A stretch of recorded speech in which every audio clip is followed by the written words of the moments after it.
Hi, my name is Elena Ricks with Central Georgia Equine Services. I'm going to talk to you a little bit about the aftercare of a castration surgery. The first thing you want to do is make sure that your horse is bright, alert, and responsive. You want to make sure he's eating and drinking normally, that he has no signs of colic. On the surgery site, you want to make sure that there's no excessive swelling and there's no pus draining from the site and that the drainage is not flowing freely. A little bit of drainage is normal, a few drops here and there, but nothing more than that. Some things you can do to help the swelling is you can do light exercising such as lunging or riding, or you can do a hosing down with warm if you have it or cold water for about 10 minutes at a time. You want to make sure that their temperature is in the normal range, anywhere from 99 to 100.5 degrees, and we will check that out. When taking your horse's temperature, you want to use a digital thermometer. You want to avoid the quick read thermometers that'll read in 30 seconds or less because they might jump the gun and read the temperature too quickly. So when you approach your horse, you want to make sure that you stay safe. So start from the front of the horse and work your way back by sliding your hand over the back. You want to make sure you stay out of kicking range, and so you stand to the side and come to the hind end and deflect the tail and go ahead and slide it in while the thermometer is on.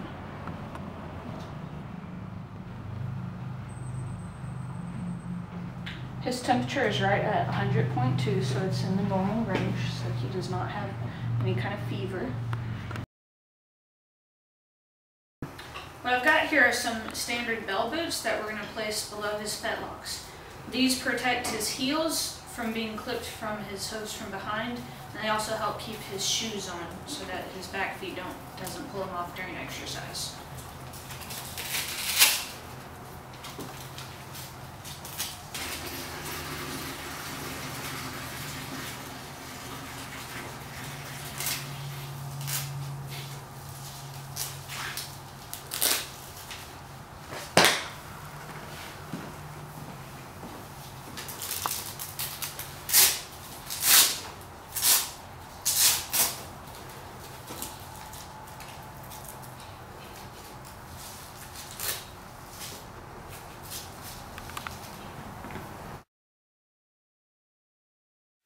We also have some splint boots, and these will protect his cannon bones while he's being worked.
So he's finished his 30 minutes of exercise. Now we're going to spray him off, paying special attention to the sheath area. You want to make sure you get all the dirt that it might have kicked up underneath there and get it all cleaned out and clean off his legs so that there aren't flies attracted to that area.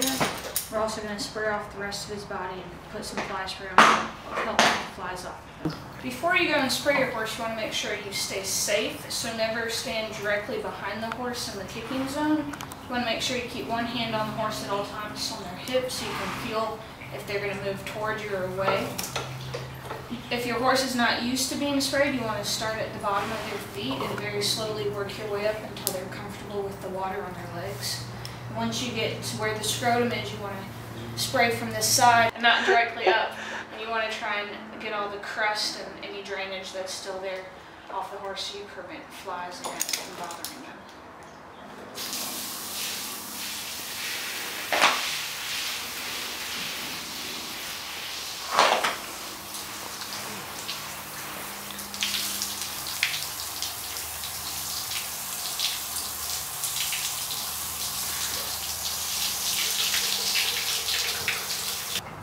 Generally within 2 weeks of good care and exercise and making sure the site stays clean and dry and well taken care of, the surgical site should heal within about 2 weeks. If after that time you're still seeing drainage or you feel like it's not closing correctly, you should definitely call your vet and have them come do a recheck on your horse.